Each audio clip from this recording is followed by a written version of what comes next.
नमस्कार। मुद्दा तो है मैं आपका स्वागत है। मैं हूं आपके साथ ब्रजेश चौक से। आज मुद्दा है विभाजन विभीषिका पर कोहराम क्यों। यह सवाल इसलिए क्योंकि विभाजन विभीषिका दिवस को लेकर कांग्रेस बीजेपी को घेर रही है।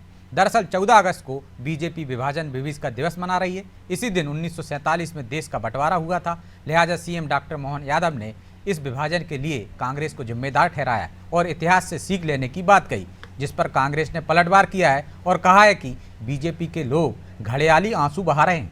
ऐसे में अब सवाल यह है कि क्या विभाजन के सहारे बीजेपी कांग्रेस के खिलाफ फिर नैरेटिव सेट करना चाहती है? क्या इतिहास के सहारे भविष्य की राजनीति साधी जा रही है? सवाल तो ये भी कांग्रेस कैसे बीजेपी की इस रणनीति का जवाब देगी। आज चर्चा में इन तमाम सवालों की तह तक पहुंचने की कोशिश करेंगे, लेकिन पहले देखिए रिपोर्ट।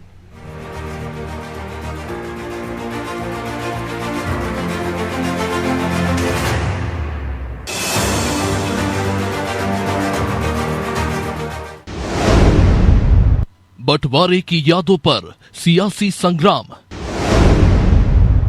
विभाजन विभीषिका दिवस पर कोहराम। 14 अगस्त 1947 ये वो दिन था जब हमारे देश को दो धर्मों के आधार पर बांट दिया गया और जन्म हुआ पाकिस्तान का। 7 दशक बीतने के बाद ना ही तो इस दिन को देशवासी भूल पाए, ना ही सियासतदान। लिहाजा इस पर आज भी सियासत हो रही है। बीजेपी 14 अगस्त को विभाजन विभीषिका दिवस के रूप में मना रही है। बुधवार को बीजेपी ने तिरंगा यात्रा निकाली। इस दौरान सीएम मोहन यादव ने कांग्रेस पर हमला बोला। उन्होंने आरोप लगाए कि कांग्रेस ने देश से झूठ बोला और देश का विभाजन करवाया। लोगों को मरने के लिए छोड़ दिया गया, लाखों हिंदुओं को मारा गया। सीएम ने इजराइल का उदाहरण देते हुए इतिहास से सीख लेने की बात भी कही। देश का विभाजन 20वीं शताब्दी की सबसे दुखद दुर्दांत घटनाओं में से एक अत्यंत त्रासदीपूर्ण घटना है और इस त्रासदी का शब्दों में बखान करना यह बहुत ही करुण और कठिन है। लेकिन यह बात भी सही है कि किसी देश को लंबी यात्रा करना है, आगे अगर बढ़ना है, तो इतिहास के घावों की गलतियों से अगर वो सबक नहीं लेगा तो मित्रों सच मानो उसका भविष्य भी खतरे में पड़ेगा। देश की आजादी के 4-5 साल पहले से कांग्रेस ने पलटी खा ली और पहले तो झूठ बोला, किसी हालत में देश का बंटवारा नहीं होगा, हमारे प्राण चले जाए, हमारे शरीर बढ़ जाए, देश नहीं भटकने देंगे, देश को नहीं टूटने देंगे। लेकिन ये सारी बातें झूठी साबित हुई। रातों रात एक लाल लाइन से देश के अंदर बंटवारे का सिद्धांत बना। लॉर्ड माउंटबेटन ने उस बात की मंजूरी दी। जाहिर है कि बीजेपी बंटवारे के लिए कांग्रेस को ही जिम्मेदार बताती रही। लिहाजा बीजेपी की माने तो देश के लिए ये दिन किसी विभीषिका से कम नहीं। देश को दो टुकड़ों में बांटने के लिए बीजेपी कांग्रेस को आज भी कोस रही है। इधर बीजेपी के आरोपों पर कांग्रेस ने पलटवार किया। कांग्रेस ने कहा कि बीजेपी देश की जनता को गुमराह कर रही है। पहली बार देखने को आ रहा है कि विभाजन विभीषिका देश को जिस चीज़ से नुकसान हुआ हो उसको एक इवेंट बना के भारतीय जनता पार्टी जैसी पार्टी उसको मनाने का काम कर रही है। मुझे हैरानी इस बात पे है। और दूसरी बात यह है, क्या आप जनता के सामने ये बात भुला देंगे कि भारतीय जनता पार्टी की विचारधारा के लोग, आरएसएस के लोग, जो लोग इससे पहले देश में रहे बीजेपी की विचार के, उन्होंने कभी देश की आज़ादी में कोई योगदान नहीं दिया। विभाजनकर्ताओं के साथ जो लोग रहे वो आज विभाजन की बात करें, हमें समझ में नहीं आता। अरे भारतीय जनता पार्टी के लोग सिर्फ घड़ियाली आंसू बहा सकते हैं और कुछ नहीं। 2021 में प्रधानमंत्री मोदी ने 14 अगस्त को विभाजन विभीषिका स्मृति दिवस मनाने का ऐलान किया था। तभी से बीजेपी इसे हर साल मना रही है। तो क्या ये समझा जाए कि विभाजन के नाम पर बीजेपी एक तीर से कई निशाने लगा रही है? खैर, जानकारों का भी मानना है कि बीजेपी की ये कोशिश हो सकती है कि राष्ट्रवाद के सहारे कांग्रेस के खिलाफ एक नैरेटिव फिर सेट किया जाए। हालांकि अब चुनौती कांग्रेस के सामने है कि वो इसका काउंटर कितनी मजबूती से कर पाएगी। ब्यूरो रिपोर्ट, अनादि टीवी।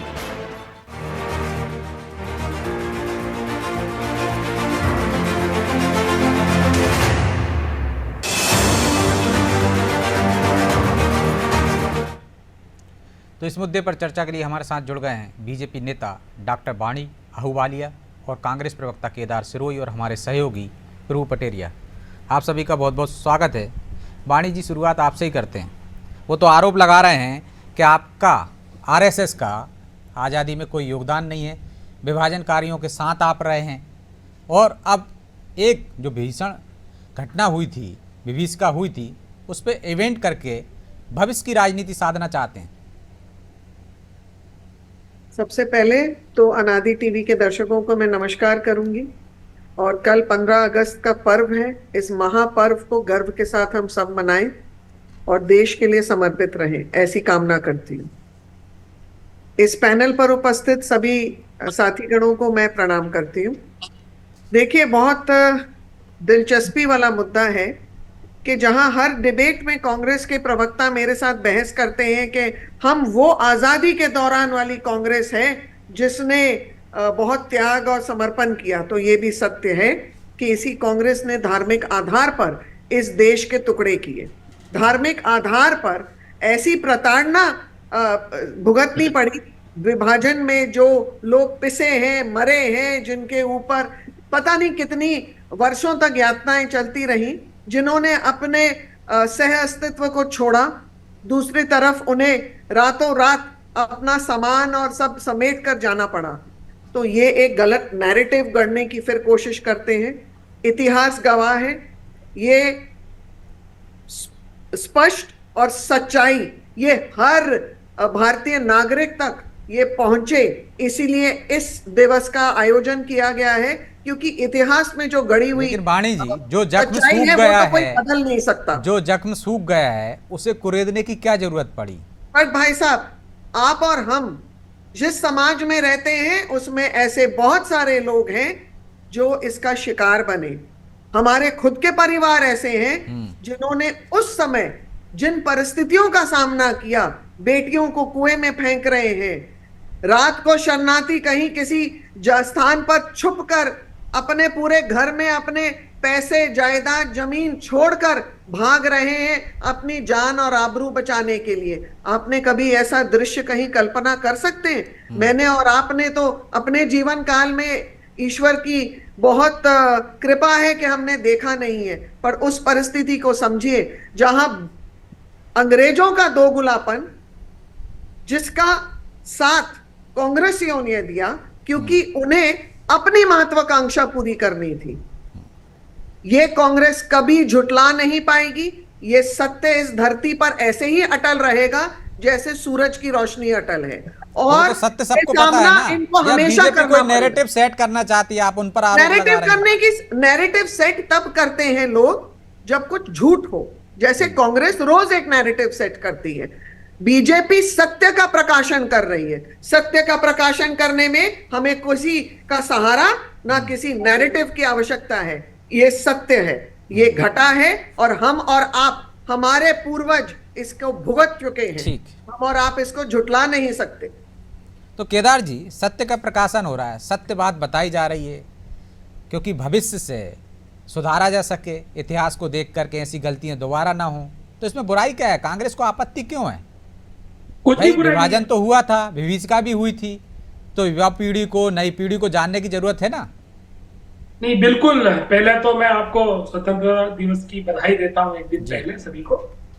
सवाल सही है कि भाजपा के उससे हमें कोई तकलीफ नहीं है। जो भाजपा कहती है उसका उल्टा क्या करती है, ये तो यथार्थ है, इसको कोई बदल ही नहीं सकता। अगर वो सत्य कह रही है तो वास्तविकता में झूठ होगा।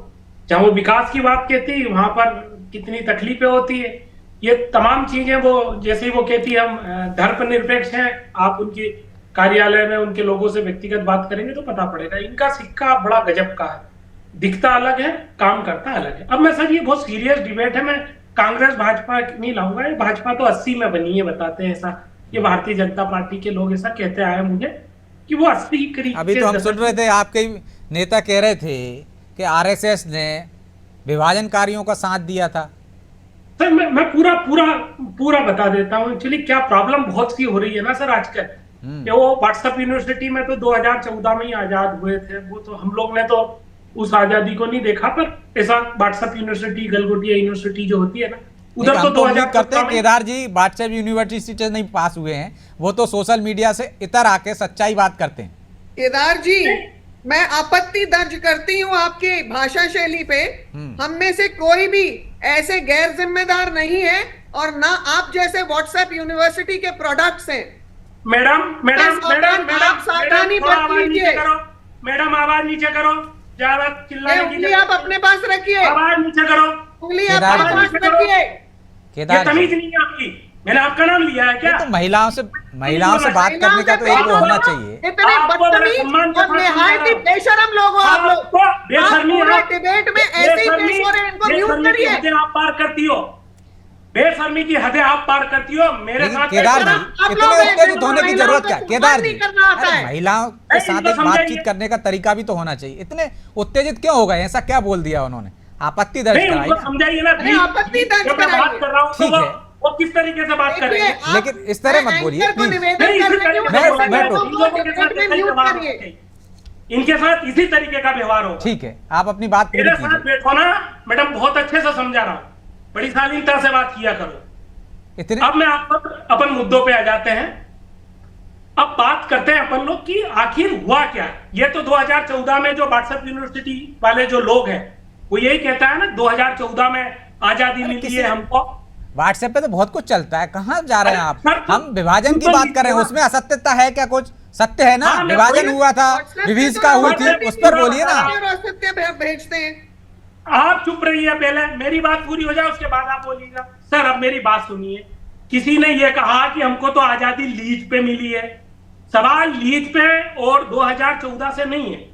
सवाल हम लोगों को इस चीज को समझने के लिए कि कौन कितना गद्दार था, यह समझने के लिए हमारे को बंगाल विभाजन 1905 में हुआ। आपको बंगाल विभाजन को भी समझना होगा। बंगाल विभाजन के बाद में 1906 में जिन्ना ने अपना संगठन बनाया।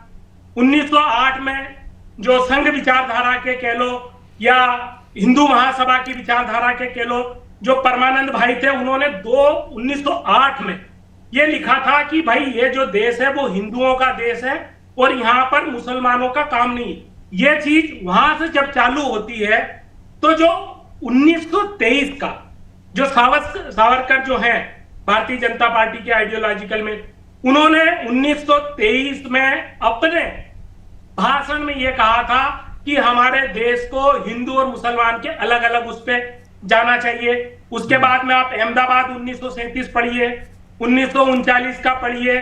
फिर उसके बाद में जब भारत छोड़ो आंदोलन चल रहा था, हमारे पूरे नेता तो जेल में थे, पूरे के पूरे नेता जेल में थे। नेहरू जी भी जेल में थे। आरएसएस के लोग थे, आरएसएस से संबंधित लोग पूरे बाहर थे और वो उस नीति पर काम कर रहे थे। देखिए अंग्रेजों की जो नीति थी वो अंग्रेजों की नीति थी देश में फूट डालो राज करो। यही काम किनसे करवाया गया अंग्रेजों ने? जिन्हें वो पेंशन देते थे वो थे संघ के लोग। संघ का इतिहास बदला नहीं जा सकता है। तो विभाजन उन्होंने कराया है, तो फिर आपत्ति क्यों? फिर क्यों सर, मैं- आपत्ति क्यों कर रहे हैं आप किस कि चीज- विभाजन हुआ है, विभीषिका हुई है, आप उन पर ठीकरा फोड़ रहे हैं? तो फिर इस मनाओ, आप भी मनाओ उसको। ये सवाल जब जहां पर हमारे देश का इन लोगों ने टुकड़ा कर दिया, इनके बड़े बड़े लीडरों ने अभी तक नहीं मनाया। ये कुछ बदल पाए या ना बदल पाए, इतना मैं बता दूं, ये नरेशन बदलने का काम करते हैं। अब आइए ना, मैं बात पूरी कर लूं सर जरा। वो बहुत लंबा समय ले रहे हैं आप, समय कम है ना। आप पूरा इतिहास सर, पढ़ाएंगे तो मुद्दे पे आ जाइए, सीधे टू द पॉइंट सर, बात मुद्दा कीजिए ना। यही है, मुद्दा यही है। इनसे पूछिए कि अंग्रेजों की सेना में भर्ती कराने के लिए कौन घूम रहे थे। मुझे एक टिप्पणी देनी है भाई साहब के जी, आ रहा हूं। मानिए। तब इनके जो लोग हैं वो अंग्रेजों की सेना में भर्ती कराने के लिए चल रहे थे। तो जब आप बांग्लादेश को बनाने का श्रेय ले रहे हैं, तो विभाजन का जो दंश है उस भी तो झेलिए ना उसको भी, क्या आप उसके लिए भी जिम्मेदार हैं? बांग्लादेश से तो लोगों को भगाया जा रहा था, वापस जाइए यहाँ से जो शरणार्थी थे, और ये सत्य है।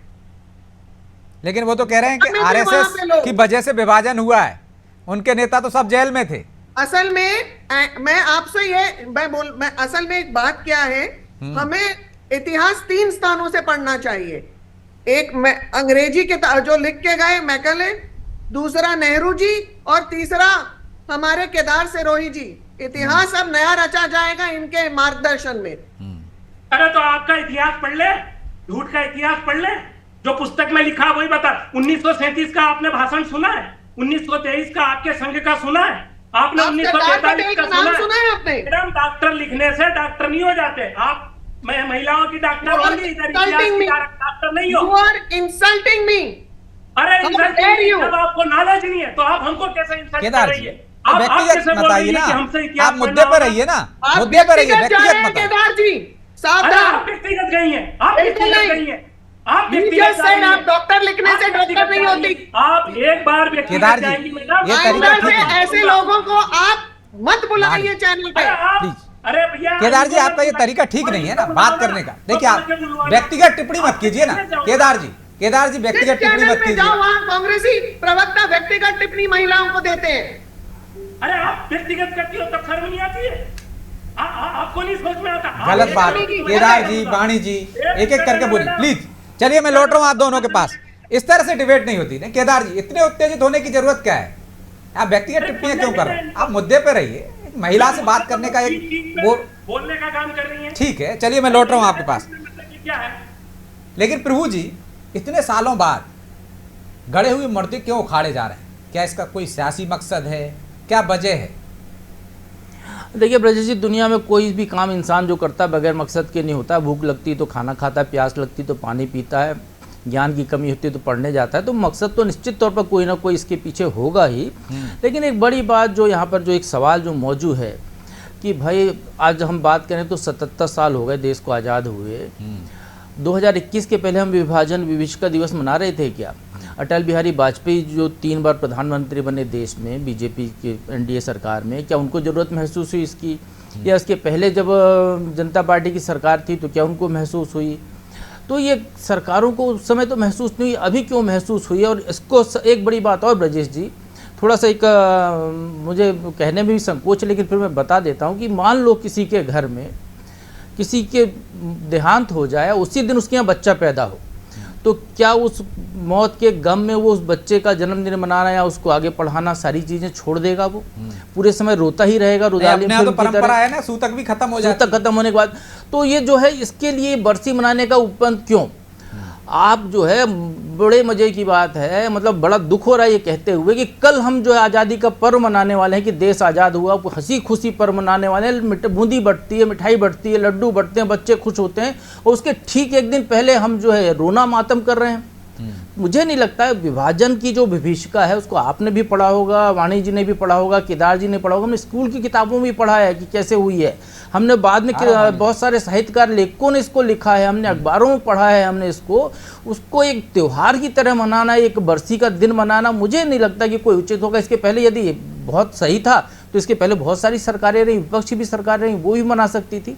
तो इस दिन के यदि बनाने का पूर्ण बहुमत की सरकार नहीं रही ना विपक्ष में, जो सरकार तो रही है ना, वो भी कोशिश तो नहीं हो सकते। देखिए ब्रजेश जी, जैसे अभी जो है जो मुद्दा सरकार ने भेजा वक्फ बोर्ड वाला जेपीसी के लिए गया, आपने मुद्दा लाए फ्लोर पर और उसको पटक दिया आपने, तो आपने लीड तो ले सकते थे ना इसके पहले वाले, क्योंकि वो सोच नहीं थी। मैं यहाँ पर एक चीज और बता देता हूँ आपको, अटल जी का नाम लिया और आपने कहा कि पहले की सरकार, अटल बिहारी वाजपेयी कहा करते थे कि आप जो है सारी चीजें बदल सकते हैं, दोस्त बदल सकते हैं, अपना दुश्मन बदल सकते हैं, आप दोनों सुन लीजिए, लेकिन उनने कहा था आपने घर का जो पड़ोसी है उसको नहीं बदल सकते।